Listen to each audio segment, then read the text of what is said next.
Eldramin, uma íngua por causa do seu inglês. Se P.O. Box não é poesia, eu não sei o que é. Bom dia, eu devo te dizer que não conheço uma outra música que cite íngua. Eu também não faço ideia. Impressionante. Não acho que tenha, mas se tiver, passou por mim. Passou batidaço, mas eu gostaria, se tiver, me apresentem. Eu quero algo dessa qualidade. Senhoras e senhores, jovens, bom dia, tarde, noite. Eu sou Felipe Noronha, esse é o Padocast. Leandro Amin presente aqui nos estúdios da Central 3. Nós dois, né, Noronha, com obras em casa. Obras em casa. Vocês todos que estão nos ouvindo rezem por nós, né? Sim. Porque que fase de nossas vidas. Eu não sei o senhor, meu gás provavelmente está vazando nesse momento e eu larguei a casa lá porque eu não tinha o que fazer. Que beleza. E essa música, meu caro, com a qual abrimos o programa de número 29 deste belo podcast, se chama Papo de Jacaré, da gloriosa P.O. Box. E só de lembrar que isso existe, o papo de bastidor aqui era, por que isso existe? Por que tal música, na verdade, foi nossa vinheta hoje? Quando você, na vida, pensou que pegaria um podcast de automobilismo, esporte a motor, e escutaria Papo de Jacaré? Porque eu questiono você, meu ouvinte, qual outra música da P.O. Box você escutou na vida? Exatamente, nenhuma. É como a vitória de Pastor Maldonado na Espanha em 2012. Rolou aquele brilho e nada mais. Por isso o tema do nosso programa hoje é One Hit Wonders, ou aqueles pilotos que tiveram um hit, um momento espetacular, prometeram mais, mas nunca cumpriram nada disso. Para me acompanhar com tais histórias, temos o idealizador da pauta, que aliás me fez um favor, porque eu estava em Campo Grande no último final de semana. A cidade bem longe de São Paulo, bem longinha. E estava lá cobrindo a Stock Car, não deu aquele tempo de pensar em nada. O Gabriel Carvalho, meu querido companheiro de grande prêmio, me salvou com essa pauta e ouviu minhas preces de ajuda. Gabriel, diretamente de Campinas, tudo bem? Tudo bem, companheiro de grande prêmio e de grupo Chico Barney também, vale lembrar. Vale lembrar que o grupo Chico Barney está bombando no Facebook. Eu não sei quantos membros já, mas o Chico a cada 100 ou 1000 posta e tem uns 25 posts dele avisando por dia. Grupo Chico Barney, recomendo, procurem. É incrível, né, Noronha? Porque estávamos falando de Chico Barney 3 minutos antes de entrar no ar e o Gabriel não ouviu. A não ser que tenha igual aquelas coisas que vazam, né? Quando vazou o William Vac. Pode ter acontecido. Pode ter vazado, mas a gente conversava sobre o William Vac. Será que sobre um dia... William Vac não, sobre o Chico Barney. Chico Barney. Será que um dia a gente vai falar uma besteira muito grande e vai vazar e a gente vai ser, tipo, processado? Eu tinha um professor na faculdade, Noronha, que falava que a gente constrói uma carreira em 15 anos e pode perdê-la em um dia. Toda quinta-feira eu sinto isso aqui. Eu só assumo essa possibilidade. Se não uma carreira, a demissão do grande prêmio. Esse programa... Não, sabe, cansei. Vai saber. Gabriel, de onde você tirou a ideia do One Hit Wonders? Dá uma resumidinha na pauta antes da gente começar, por favor. Então, eu ouvi alguma playlist do Spotify que tinha esses One Hit Wonders, assim, os internacionais, aquelas músicas, acho que só bombam em filme, faz muito sucesso e tal. E algum dia a gente teve algum podcast assim que eu tinha acabado de participar, e aí eu lembrei dessa parada. Falei, acho que isso seria um tema legal e de bom debate até. E para registro, eu não ouvi o papo de vocês sobre o Chico Barney, é simplesmente que o Chico Barney, acho que ele está na cabeça de todo mundo ultimamente. É uma verdade, ele se faz presente, é o maior, não sei se produtor de conteúdo, o maior influenciador do momento é Chico Barney, não tenho a menor dúvida disso. Mas vamos lá, a gente vai começar pela Fórmula 1, mas eu prometi aqui no meu roteiro um One Hit Wonder musical e brasileiro antes de cada etapa, cada pauta do nosso roteiro de hoje. André Min, solta essa. Eu nem sei qual é, vai ser surpresa pra mim. Eu esqueci qual eu coloquei antes da Fórmula 1. Se você não tá vendo, viu, Noronha? No vídeo do YouTube está aparecendo agora Caio Júnior. Montagem com jogadores de futebol, isso é maravilhoso. Keirson está. Adriano, lateral do Barça. Verdade. Hoje no Atlético. Grande o surto. Quer dizer, nem tão grande, mas grande é digno o surto. O surto é muito bom. O hit do surto, inclusive, é A Cera, que é aquela famosa do Pirou Cabeção. Mas eu não coloquei esse, que é o One Hit Wonder deles, pra colocar essa versão, pra mim, espetacular de Californication. Merece. Pra quem não sabe, eles tocaram no Rock in Rio de 2001, no mesmo dia do Red Hot Chili Peppers, e trouxeram uma versão de Californication chamada Triste, Mas Eu Não Me Queixo, que pra mim é de uma genialidade ímpar. Gabriel, não sei se você gosta de Red Hot, se gosta de O Surto, mas se você não gosta de Triste ou Não Me Queixo, eu peço que se despeça desse programa já. Não, gosto bastante de Red Hot e eu defendo muito O Surto, inclusive corrigindo as pessoas que acham que a cera é do Charlie Brown Jr. Não, isso é um crime. Por mais que eu tenha vindo de Santos com o Charlie Brown, sei que não é. Vamos lá. O primeiro nome da Fórmula 1 com um brilhareco que fica marcado para a eternidade, mas que não foi repetido, que o Gabriel nos mandou, é Pastor Maldonado, que venceu o GP da Espanha de 2012, há 7 anos. Por que foi um One-Hit Wonder, Gabriel?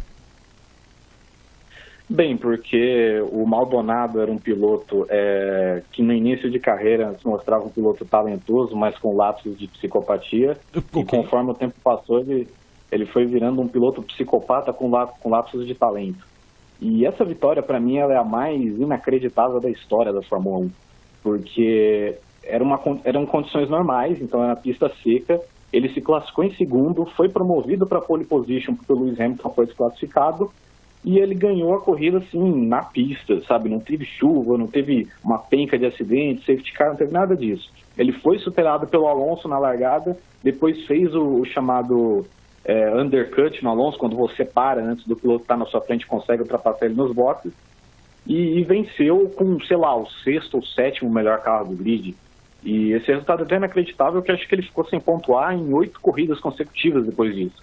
Ele era um cara assim que conseguia extrair muito do carro, mas ao mesmo tempo ele era maluco e ao mesmo tempo que ele era rápido, ele conseguia promover batidas inacreditáveis e reclamações de todos os outros pilotos do restante do grid. Então foi um One Hit Wonder legal, até porque também foi a última vitória de um piloto sul-americano na Fórmula 1.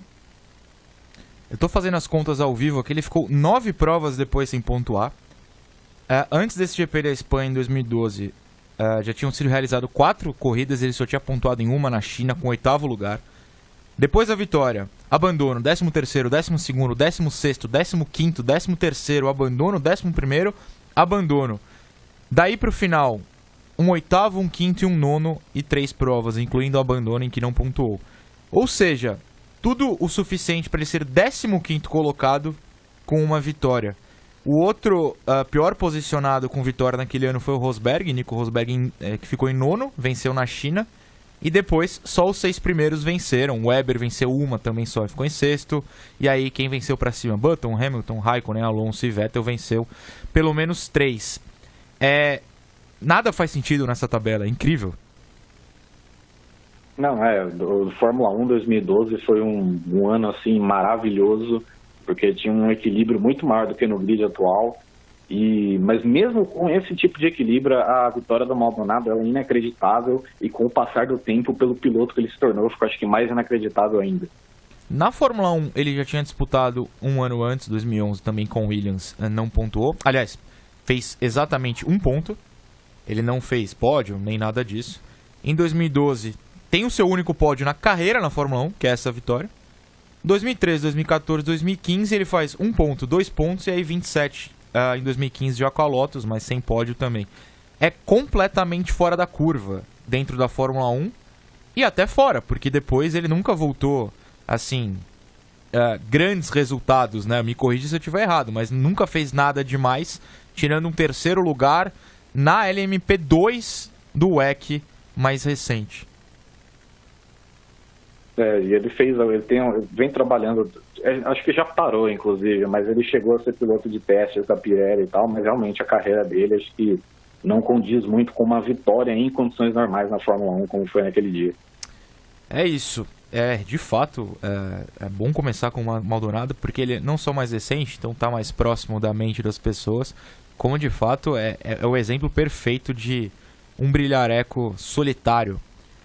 Outro que Gabriel nos passou, Heikki Kovalainen, que venceu na Hungria em 2008. Essa eu não lembrava nem de cabeça. Eu fui pesquisar o pódio, Gabriel. Tivemos Timo Glock também nele, e aí o Kimi Raikkonen, mais normal, em 3º. O que você conta daquele GP da Hungria de 11 anos atrás?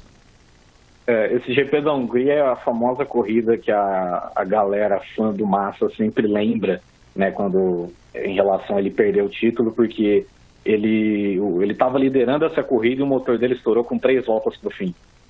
E o Kovalainen, que foi meio com uma promessa que não vingou, ele estava tendo um ano meio que irregular ali na McLaren, né? Conseguia um bom resultado ou outro, às vezes tinha que fazer uma classificação forte, mas na corrida não era tão bom assim. E nessa corrida, na Hungria, a sorte resolveu cair no colo dele, porque o Hamilton, que era segundo, teve um pneu furado, e aí ele precisou parar nos boxes, chegou em quinto, e o Massa, que era o primeiro, estourou o motor com 3 voltas por fim. Então o Kovalainen basicamente liderou 2 voltas daquela corrida, mas escreveu o seu nome na história lá, como um dos pilotos finlandeses que venceram na Fórmula 1, e meio que garantiu o contrato dele para o ano seguinte, porque já tinha um papo na época de que o Kovalainen seria demitido, mas como ele conseguiu essa vitória, ele se manteve na McLaren por mais um ano. Mas aí em 2009 dele foi terrível, e aí perdeu a vaga, depois ficou 3 anos na Lotus Verde / Caterham, andando no fundo do grid. É bem isso. Vejo aqui que ele teve 3 pódios naquele ano de 2008. Antes da vitória na Hungria, ele tinha sido terceiro na Malásia.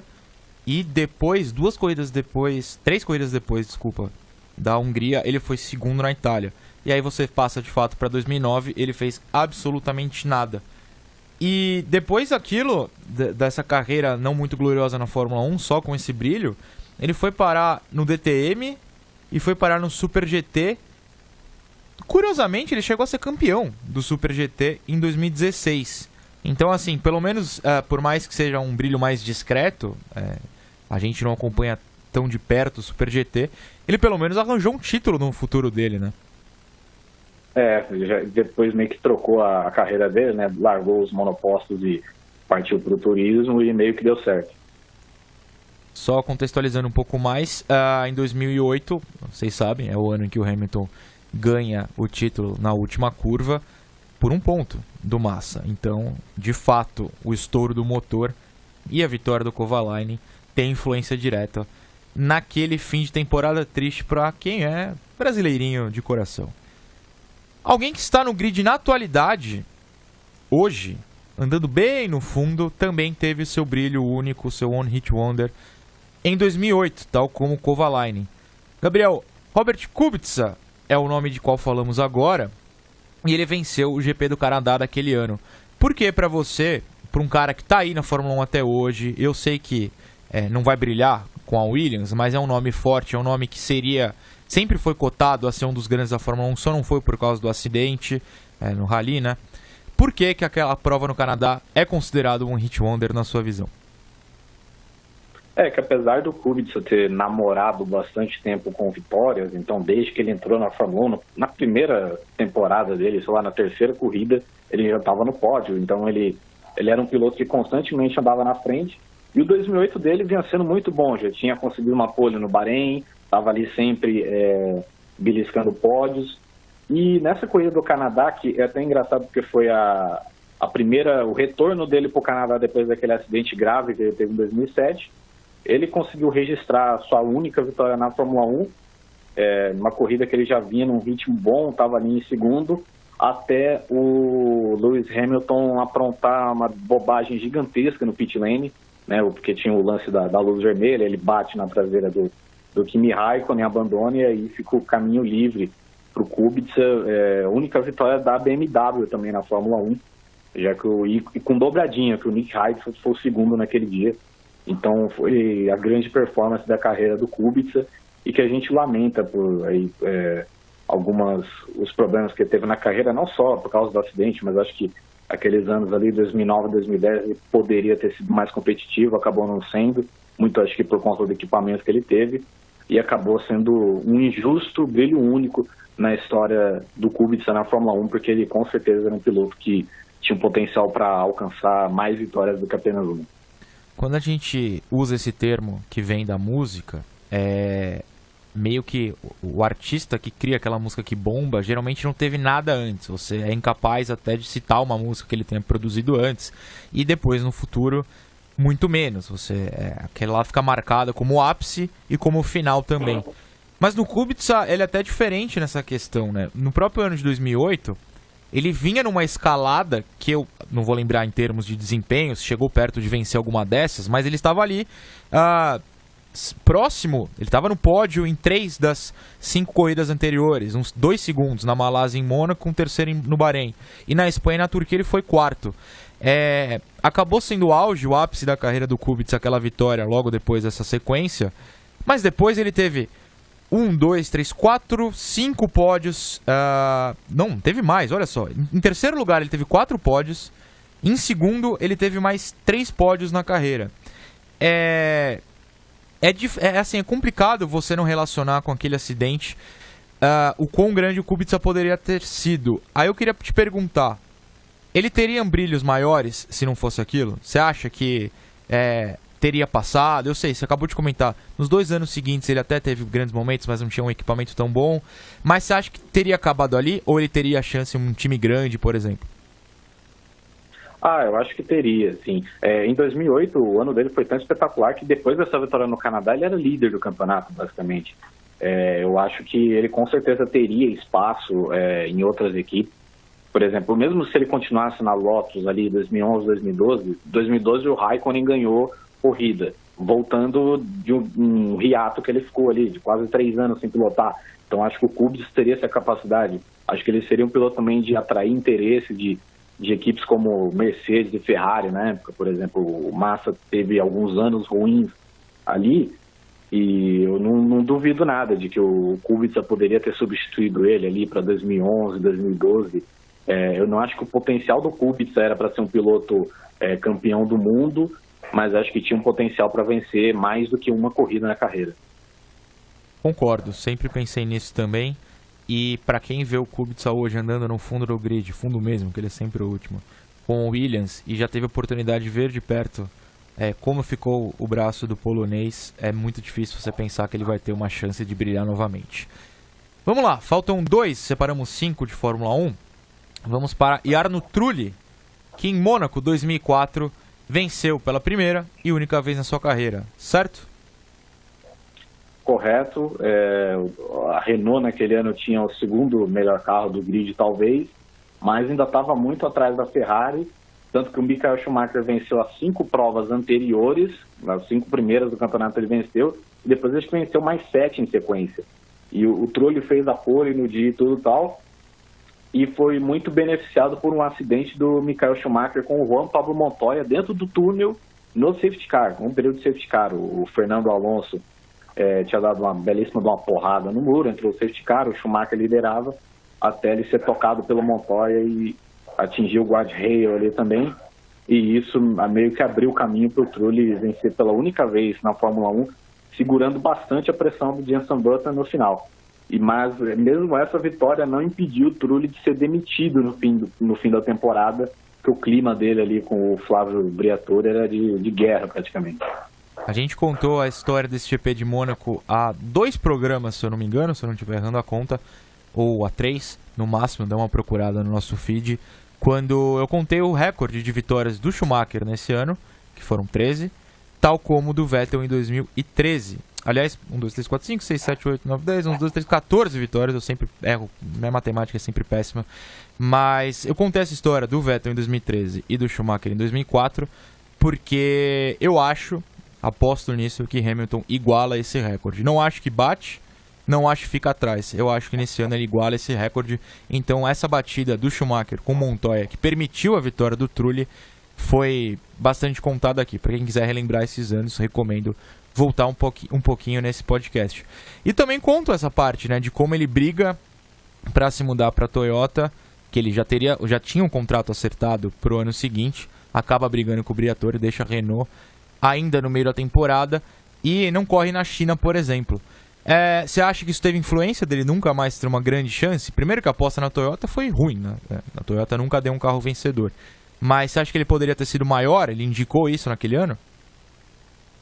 Não, eu acho que, tipo assim, apesar na época ele até estava, acho que, batendo o Alonso em certo momento antes dele ser demitido, mas ele já meio que estava no estágio médio da carreira, foi o auge dele ali, e acho que ele não conseguiria mais do que aquilo, entende? Então, acho que a Toyota veio com um caminhão de grana e que acho que seria mais condizente para o potencial do Trulli. Tanto que nos anos ali seguintes, até acho que 2008, 2009, que foi quando a Toyota tinha um carro um pouco melhor do que o normal.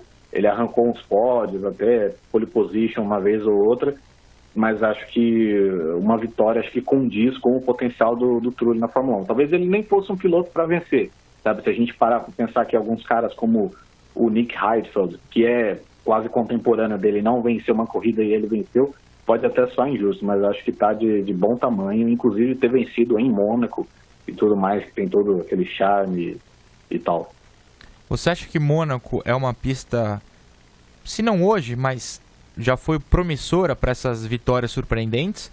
Ou você acha que Mônaco não teve influência nisso? Porque o próximo piloto que a gente vai citar, seu único brilho também foi em Mônaco. Você acha que essa pista indica surpresas ou já indicou em algum momento do passado?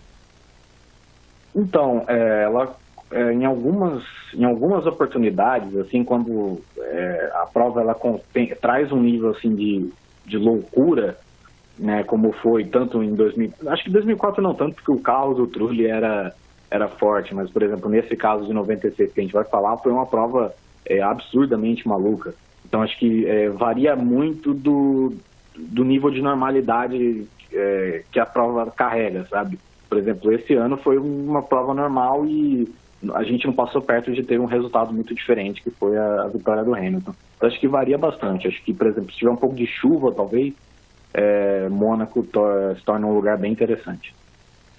Eu abri aqui o artigo da Wikipedia, Grande Prêmio de Mônaco de 1996, só pela curiosidade, para algum dado que eu precisar pesquisar estar à mão, e eu gosto do começo da descrição daquela corrida. Com a pista ainda molhada, os pilotos partiram rumo à corrida e a combinação entre água e as ruas estreitas do Principado resultaram num cenário inacreditável. Não, eles não estavam falando do final ainda, mas o final seria de fato inacreditável. Olivier Panis, Gabriel, venceu aquela corrida. Por quê? Como? Como assim? Aquele homem que nunca ganhou nada na vida conseguiu tal vitória em 96. Essa, inclusive, eu lembro de assistir em casa, quando eu tinha meus 6 aninhos.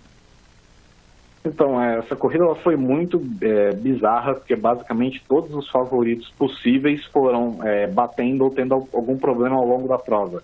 Então, por exemplo, o Schumacher, que foi o pole position, bateu ainda na primeira volta, né, eu esqueci a curva, acho que antes da entrada do túnel ele bateu, aí a liderança caiu no colo do Damon Hill, que perdeu o motor dele lá pela volta, acho que 40, e muita gente já tinha batido, abandonado com problema, e o Olivier Panis, que tinha largado em 14º, foi ganhando posições, até que surgiu em primeiro, e naquela prova que teve apenas 3 pilotos cruzando a linha de chegada, se eu não me engano, acho que a prova com o menor número de pilotos completando na história, e foi um único brilho do Olivier Panis, e foi um brilho assim tão único que ele nem chamou a atenção assim, tipo, de equipes assim, nos anos seguintes. Por exemplo, o Maldonado ele venceu uma corrida e ele conseguiu chamar a atenção da Lotus, né, que era uma equipe que até tinha um pequeno potencial, mas acabou não correspondendo.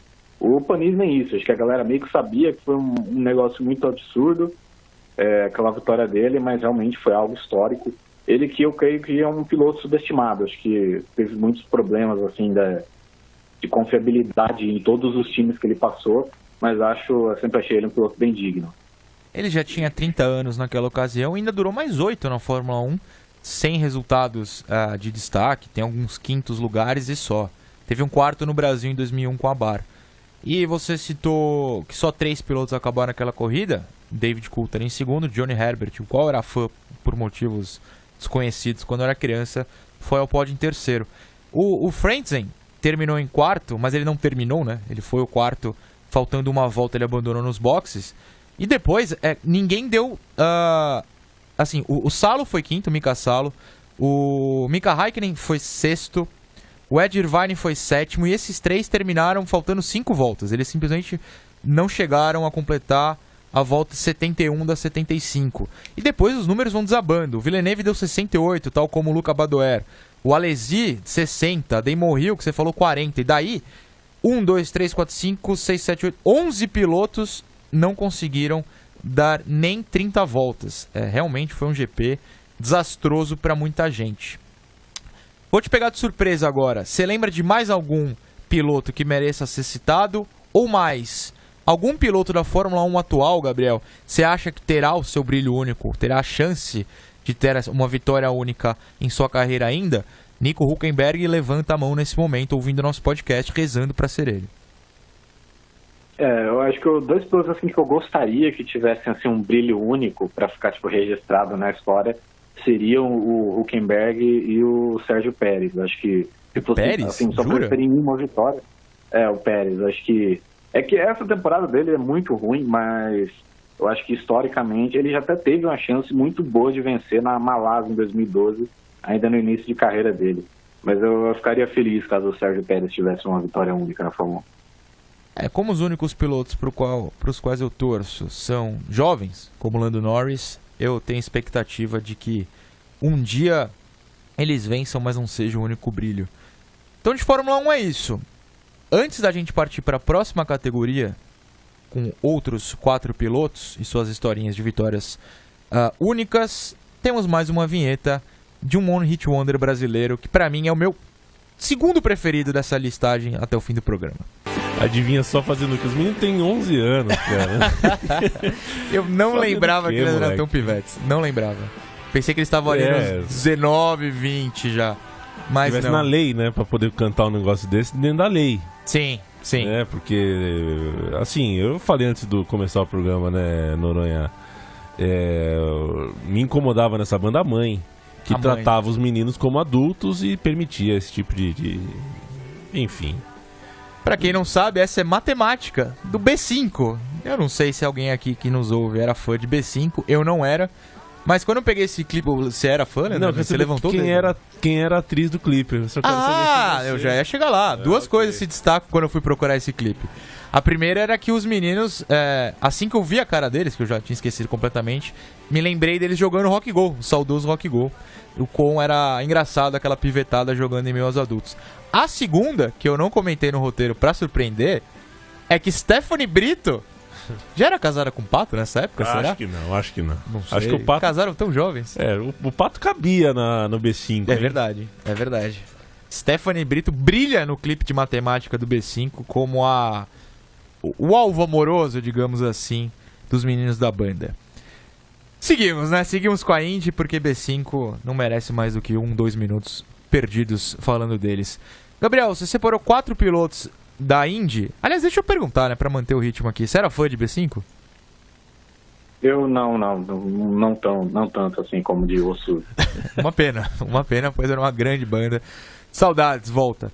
Vamos lá, vamos começar falando da Indy com algo que eu sei que Gabriel o curti, o outro Gabriel do Grande Prêmio, ficará muito feliz se ouvir esse programa, pois é fãzaço de Carlos Munhoz, que venceu em Detroit 2015, na primeira da corrida da rodada dupla daquele ano. Conte pra gente. Então, essa corrida teve chuva, né, e teve algumas transições ali de tempo, assim, do clima, ficar chuva, aí parava, a pista dava uma secada, chovia de novo, e o Carlos Munhoz, que largou em 22º, fez uma estratégia muito boa, né, de estender os stints ali, saber o pit stop na hora certa para trocar pneu, e por conta de alguns acidentes ali, algumas bandeiras amarelas, ele saiu atrás, se eu não me engano, do Simão Pagenaud e do Marco Andretti, mas conseguiu ultrapassar os dois nos boxes, assumiu a primeira posição naquela transição toda de chuva e seca a pista e tudo mais. E essa corrida ela não teve a distância dela completa, ela foi interrompida com menos de 50 voltas, porque estavam rolando muitos raios lá em Detroit, e como o Munhoz era primeiro, e até com uma certa vantagem para o Marco Andretti, que vinha em segundo, ele saiu com a sua única vitória na Fórmula Indy. Acho que poderia ter vencido até mais o Munhoz. Ele quase venceu as 500 milhas de Indianápolis em 2016, acabou dando azar, porque o Alexander Rossi fez uma estratégia muito ousada e que deu certo. Né? Eu concordo com o Gabriel Curti, que faz falta assim, o Carlos Munhoz no grid. Acho que merecia um espaço ali. Quando você citou que essa corrida não foi até o final, eu ia te perguntar, e vou, mas antes disso eu quero lembrar uma história, se você acha que ele ganharia se a corrida tivesse seu número normal de voltas. Mas antes, isso me lembrou Olimpíadas de 2004, portanto, há 15 anos e 11 antes dessa prova a qual falamos em Detroit, em que Vanderlei Cordeiro de Lima foi arrancado das ruas de Atenas pelo famoso padre irlandês, e quando era o líder. Especialistas dizem, o Vanderlei terminou em terceiro, ficou com o bronze, mas especialistas dizem que o ritmo dele, ele acabaria sendo de fato ultrapassado pelos outros dois, que ultrapassaram e ficaram com ouro e prata. Se eu não me engano, o ouro foi para um americano, a prata eu não lembro. Você acha que os especialistas estavam certos? Não, brincando, não vou te perguntar sobre atletismo. Mas você acha que Carlos Munhoz venceria se a prova fosse completa, ou ele deu tamanha sorte de acabar ali e estar na frente? Então, eu acho que se a prova ela seguisse em condições normais, sem mais bandeiras amarelas... Sem um padre irlandês invadir... padre irlandês que... Não foi um padre irlandês, mas foi um bêbado que invadiu a pista em 2000 e ajudou o Barrichello a vencer a primeira corrida dele. Vale lembrar. Mas acho que, sei lá, se não tivessem acidentes, assim, bandeiras amarelas que pudessem ajuntar mais o grid e desenhar estratégias diferentes, eu acho que o Munhoz sim tinha boas chances. E, salvo engano, eu acho que quem ganhou a maratona de 2004 foi um italiano, já fica a trivia aí. O italiano, eu vou abrir isso ao vivo aqui, porque eu gosto de dar informação completa. Enquanto eu procuro, eu informo que o Munhoz, naquele ano de 2015, ele não tinha feito nada interessante, além de um 6º lugar no Alabama antes, e depois repetiu um 6º lugar no Texas, e teve um 5º em Iowa e também em Pocono. Não brilhou aquele ano, não brilhou tanto depois, apesar do seu talento, e hoje está meio afastado, né? Triste. Eu acho que o fato também dele não ter um grande patrocínio prejudica que ele se mantenha no grid da Indy, mas ele era um piloto muito bom de oval, tanto que você falou os resultados aí, Iowa, pouco, no Texas, todas as pistas ovais, e além, é claro, que ele tem um 2º lugar em Indianápolis também.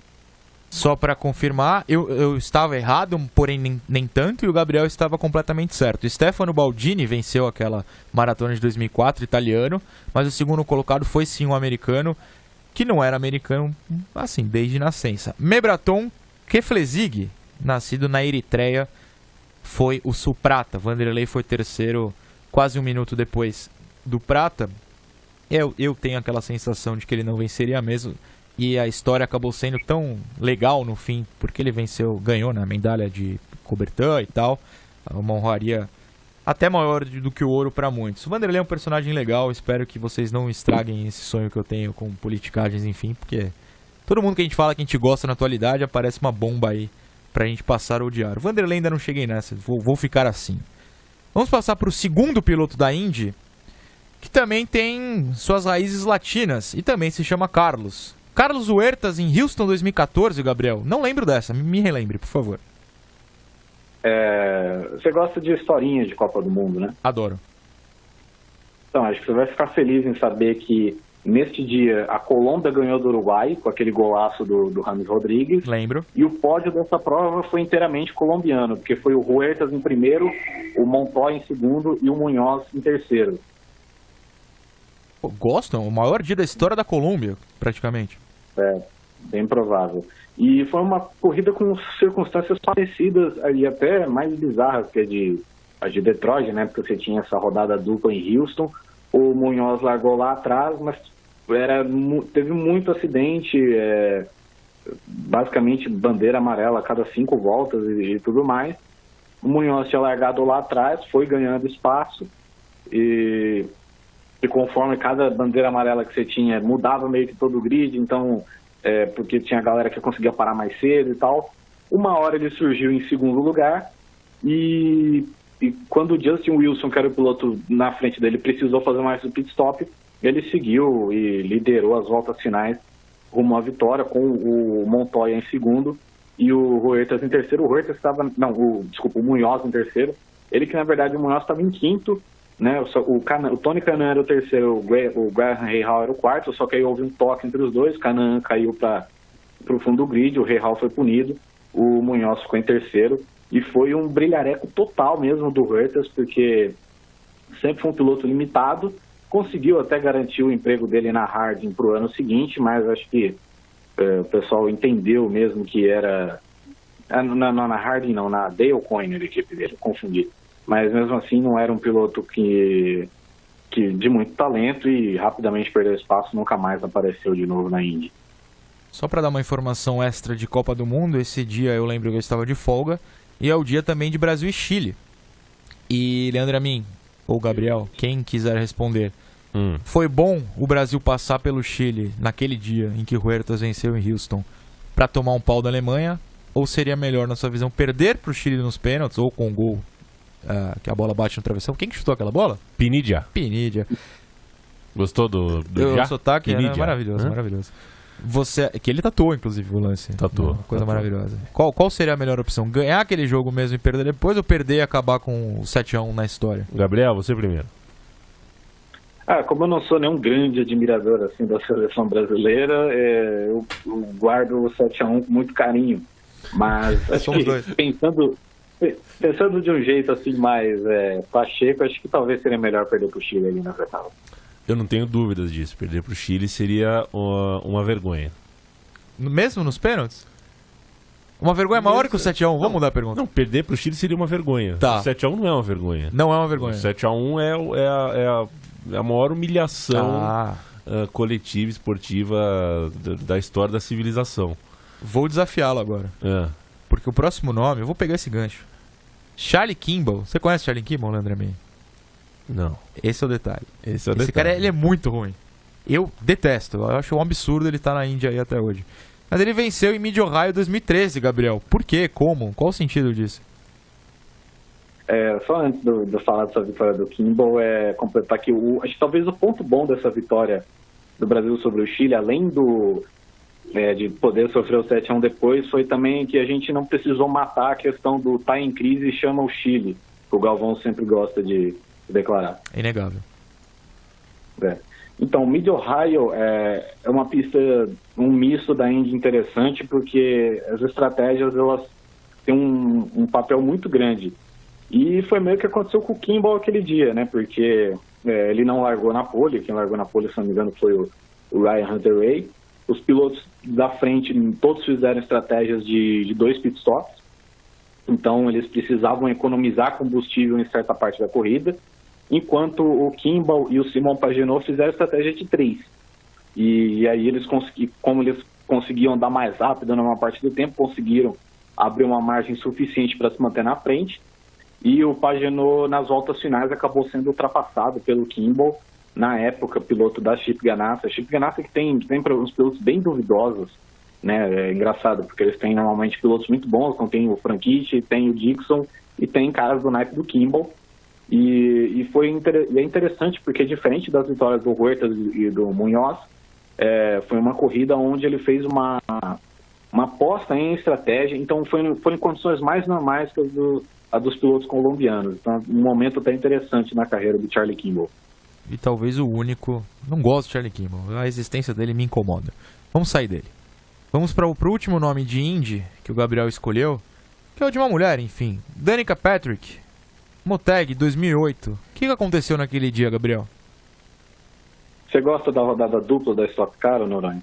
Tenho sérios problemas com a rodada dupla da Stock Car, falo isso abertamente no grid. Os pilotos concordam comigo, mas a chefia insiste.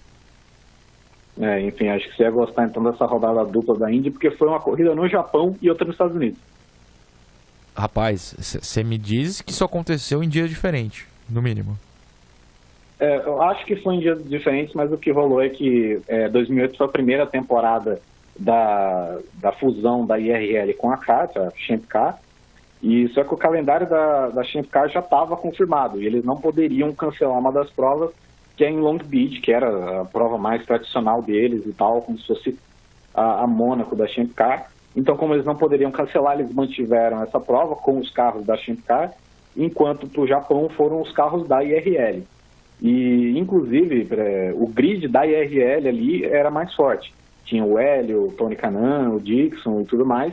E a Danica Patrick, na época correndo de Andretti, fez uma grande exibição e faturou a sua única vitória na história da Indy, mas é até interessante essa rodada dupla diferenciada que a gente teve na época e uma vitória realmente histórica da Danica Patrick, uma pilota que eu acho que poderia ter vencido mais vezes, inclusive. Ela era muito boa de oval e bateu na trave até algumas vezes para vencer a Indy 500, chegou a registrar alguns pódios e tudo mais. Curiosamente, eu tô aqui vendo, foi no mesmo dia sim, dia 20 de abril daquele ano de 2008. Seria no sábado a corrida do Japão, mas foi adiada por problemas de tempo. E aí você pega a tabela da Indy 2008 e tem um buraco dos 16 primeiros colocados na tabela final. Só 3 correram em Long Beach. Oriol Serviat, Justin Wilson e Will Power, que venceu aquela corrida. E em Motegi correu o campeão Scott Dixon, tal como Hélio Castroneves, Tony Kanaan e outros nomes entre esses 16 primeiros. O que me indica que a corrida de Motegi foi a mais forte e a Danica ganhou a corrida mais forte. Ou eu tô ficando louco? Já é exatamente isso que já fica aí, porque tem vira e mexe, acho que deve aparecer alguém para querer justificar de forma mais misógina que a Danica só ganhou porque os grids estavam separados, mas nada disso. O grid mais forte, ela estava lá e ela conseguiu ganhar. Foi pro pódio com o Castroneves e com o Dixon nessa ordem. Dan Weldon, Tony Kanaan, quarto, quinto, assim, foi realmente uma bela vitória. Gabriel, mais alguma coisa de Indy? A mesma pergunta até da Fórmula 1 posso fazer. Algum piloto que esteja hoje no grid tem sua chance de um One Hit Wonder num futuro próximo? Ou o grid hoje que é de qualidade, de fato, a qualidade do grid da Indy é bem alta, não vai dar a chance para alguém menor ter essa vitória única? Se eu fosse apostar, eu falaria o Ericsson, mas isso é outra história. Eu ia chutar o Marcus Ericsson também. E uma boa probabilidade de One Hit Wonder na Indy, que eu acho que você até, estou surpreso que você não mencionou, se o Alonso ganhasse as 500 milhas. Não, mas aí não é um One Hit Wonder, porque ele é tricampeão do mundo, amigo. Não pode falar uma coisa dessa. Sim. Mas na Indy seria o One Hit Wonder. Não, mas 2027 ele enfim vai aceitar que o destino é correr a temporada inteira da Indy, vai ganhar várias corridas. E aí vai ser um One Hit Wonder, o título dele na Indy. Podem me cobrar daqui 8 anos, quando ele tiver o quê? 40 já? Sei lá. Enfim, Gabriel, de novo te agradeço pela criação da pauta, pela ajuda, pelos seus comentários e te espero num próximo programa logo. Adoro sua presença. Valeu. Muito obrigado, Noronha. Obrigado a mim. Estamos aí sempre por que precisar. O programa não acabou, porém. Teremos ainda a MotoGP. Antes da gente ligar para Juliana Tesser. E a Leandra Minho quer falar? Pode falar. Já andou de moto? Você já andou? Não ando assim, de nada. Já... Não. Tem motor, eu não piso. É mesmo? Não sento. Me recuso. Cara, somos dois, sabia? Mesmo? Nunca dirigi. Somos dois também. Nunca dirigi. Eu me recuso. Mas em compensação sou um bom ciclista. Gosto de bicicleta. Embora não entenda direito a Volta da França. Quando eu pergunto para mim me explicarem como é que é a Volta da França, eu falo assim, quem chegar na frente ganha. Mas no ciclismo de pista não é assim. Porque eu não entendo, porque tem prova que acaba num lado do outro da pista. Olha, enfim. Dê oi para a Juliana. Juliana, oi. Oi, tudo bem com vocês? Tudo ótimo, melhor agora. Mas antes de eu poder falar com Juliana Tesser, eu preciso de mais uma vinhetinha. Porque o One Hit Wonder tem que ter mais uma musiquinha, né, Dramin? Coloque pra gente. Às vezes eu acho, viu, Noronha, que LS Jack é o grande responsável pelo sucesso de Los Hermanos. Bom, explica essa relação. Uma questão de contraste. Um é bom, outro é ruim. Você ouviu Los Hermanos. No caso, LS Jack é o bom. Você não sabia se você gostava ou não do Los Hermanos. Aí você ouviu o LS Jack e você fala, pô, Los Hermanos é bom, hein? Não. Você prefere LS Jack? Eu prefiro que os dois acabem. Um já acabou, o outro tá aí, né? Ressurge momentaneamente às vezes. Sabe quem gosta de LS Jack? Quem? Juliana Tesser. Era do fã clube. Como é o nome do menino, do vocalista? Você sempre Marcos Mena, com Marcos U e 2 N's. Olha só, Juliana Tesser, você tinha um pôster do Marcos Mena no seu quarto? Não sei, não. Lamentável, porque LS Não Jack mesmo. era a melhor banda dos anos... Começo de 2000? Era, né? Não era 90 ainda, não. É isso aí. Muito bem. Conheço a música, não tenho pôster. Acho triste, eu tinha, adorava. E eu sempre tenho essa pergunta, eu já tenho certeza que já fiz pro próprio Leandro Amin. Marcos Mena está vivo? Marcos Mena está vivo com... Ele não lembro exatamente qual foi a natureza do acidente que ele sofreu, né? Teve a questão da lipo, né? Exato. Ele tem... Foi uma plástica, não foi? Isso. Não lembro exatamente, mas ele tem... Ele tá vivo, mas evidentemente ele hoje sofre com sequelas desse acidente que ele sofreu. Muito triste. Era fã, serei pra sempre fã de LS Jack, tal como Juliana Tesser, que nos separou uma listinha de pilotos da MotoGP que tiveram seu brilhareco também. É com eles que encerraremos tal programa. Começaremos por Bens Pais, é isso, Ju? Quer começar pelo Nakasuga, que não é Vitória, e aí depois a gente vai pro SPI? Não, mas aí pode ser, mas aí você quebra o meu roteiro. Você me passou o Nakasuga como o último da lista, é impressionante. Não, vamos mudar o roteiro. Katsuyuki Nakasuga, segundo minhas aulas de japonês me ensinaram, em 2012. O que ocorreu em 2012 com Katsuyuki Nakasuga? Por favor, Juliana Tesser. Esse, na verdade, é o meu momento favorito da MotoGP, porque eu já trabalhava no Grande Prêmio, eu fiz um relato dessa corrida, mas no GP da Comunidade Valenciana de 2012, Nakasuga, que estava no terceiro GP da carreira, ele conseguiu o segundo lugar, 37 segundos atrás do Dani Pedrosa, mas com mais de 20 segundos de vantagem para o Casey Stoner. Então foi um momento bem interessante, porque era um piloto de testes da Yamaha, né? Ele estava correndo, substituindo o Ben Spies, que estava lesionado. E aí foi uma corrida que começou com a pista bem assim, então não estava exatamente seca, não estava muito molhada. Ele arriscou com os pneus slicks, aí deu muita sorte, avançou pra caramba no começo da corrida. Aí quando o pessoal parou, ele ficou ali numa posição boa para brigar. Depois ele até chegou a ser ultrapassado pelo Crutchlow, mas aí o Crutchlow e o Lorenzo caíram e ele foi parar em segundo. Um momento maravilhoso. Né? Foi uma das poucas corridas que ele fez, depois ele fez outras 6, sempre correndo no Japão, porque é o esquema da Yamaha, né? Ela traz normalmente um piloto de teste para correr no Japão. E aí esse foi o grande momento da carreira dele na MotoGP, uma das minhas melhores memórias de cobertura de corrida. Eu acho que você acabou de responder minha pergunta, mas eu vou fazê-la do mesmo jeito. O Pedrosa ganhar, inclusive, bizarro, mas ele ganhou com 30 segundos de vantagem, o japonês com mais 20 pro terceiro. Que MotoGP é essa? Foi por causa dos acidentes? Então, porque foi uma corrida muito confusa, né? Porque quando choveu, os pilotos largaram, a maioria dos pilotos largou com pneu de pista molhada, e a pista não estava exatamente molhada. E aí, no começo da corrida, foi todo mundo para os boxes, e aí, quando tem essas trocas de moto, acaba espalhando muito o pelotão, né? Então, o cara que acerta a estratégia, ele sai em muita vantagem. E aí tiveram quedas, foi uma corrida um pouco tumultuada, então... E aí foi o dia do Nakasuga, né? Que na noite anterior, inclusive, o segundo filho dele tinha nascido. Então, que fofo. Fim de semana e tanto pra ele. De fato. Ele correu no lugar do Spies, que eu me recuso a falar Spies e vou falar Spies porque é muito mais legal. É a minha opinião. Peço perdão. Mas por que ele também está nessa lista, Ju? Bom, o Ben Spies venceu uma única corrida na carreira dele, que foi o GP da Holanda de 2011. Foi uma corrida que foi importante, né, historicamente para a Yamaha, porque foi no aniversário dos 50 anos da Yamaha nas corridas.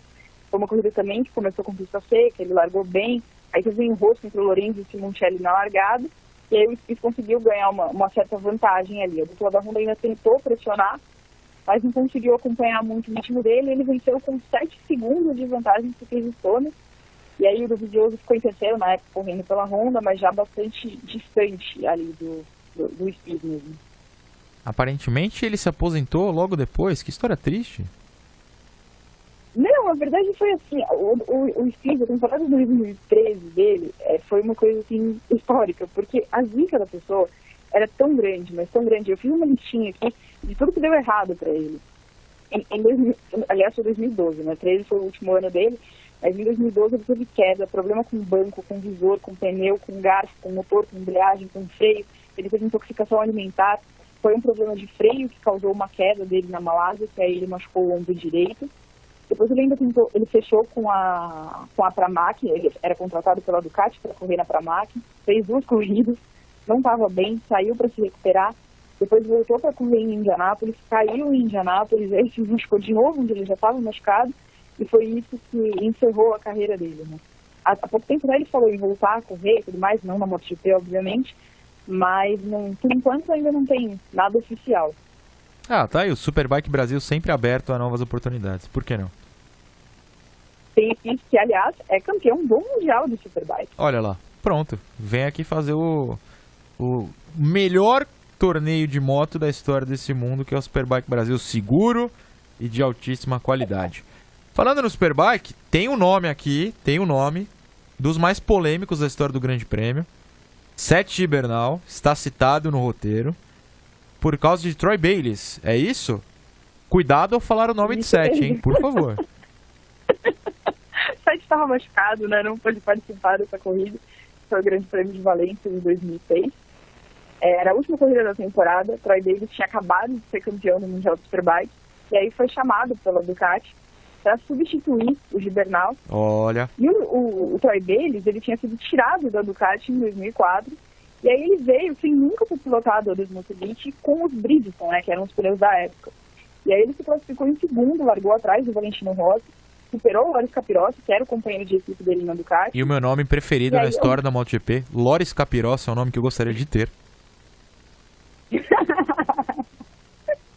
E aí ele tinha 37 anos naquele dia, ele conseguiu segurar primeiro o Raiden, depois o próprio Capirossi, e aí ganhou a corrida, foi a última corrida da era das 990 cilindradas. E é legal porque ele nunca mais correu uma prova da MotoGP, né? Ele veio mesmo para se despedir, e aí ele fez essa corrida, não voltou nunca mais, mas aí ele foi campeão de novo do Mundial Superbike em 2008. Ele tem 3 títulos, né, do Mundial Superbike, em 2001, 2006 e 2008. Ah, que bonitinho. Eu vi também que ele chamou de conto de fadas toda essa história. Foi, porque né, não esperava nem voltar, e aí ele foi chamado, aceitou o desafio, chegou lá com uma moto que ele não conhecia, com um pneu que ele não conhecia, e aí foi super bem, né? Ele já tinha corrido permanentemente na MotoGP em 2000, 2001, 2002, 2006, 2007 e 2008. Tinha feito 156 corridas. 156 corridas, não, desculpa, errei tudo, esses números são do Mundial Superbike. Ah, mas o Brasil hoje aceita, a gente joga números e finge que é verdade. Antes ele tinha feito 43 corridas na MotoGP, com 4 pódios, todos de terceiro lugar. E aí ele fez esse 1 GP em Valência e ganhou a corrida. Foi maravilhoso. Acho lindo. Tão lindo quanto a nossa última história do programa, tão lindo quanto este programa, que estou me divertindo muito fazendo, espero que quem esteja ouvindo também. A última história que contaremos é de Tony Elias, Ju, que fez uma corrida memorável na sua descrição em Estoril 2006. Por que memorável? Porque essa corrida teve um impacto considerável na decisão do título, né?